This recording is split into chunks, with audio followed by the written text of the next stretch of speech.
All right, this is John Brads from RunMichigan.com talking to Andrew Middleton from Holt, who won the 800 meter out here today. And what'd you think of your race? I thought it was pretty fast. There was some guy was pushing me over here, so I started speeding up, and then when I got over here, it was just a sprint to the end. But when I reached the finish line, they announced my time. I wasn't very happy because I tied my school record. I wanted to beat it. Okay. All right, but happy to win a state title, huh? Oh yeah, very happy. All right, coming into today, did you think you had a shot at winning this title? Yeah, I think I had a pretty good shot. I was pretty nervous. So it's my first time ever been at states. I trained really hard this year to get here. So that's awesome. First time state championship. Yeah.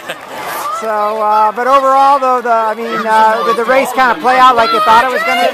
Yeah, I thought it played out just like I thought. We crossed 400 at about 54. That was about what I wanted to be at. Just went well from there.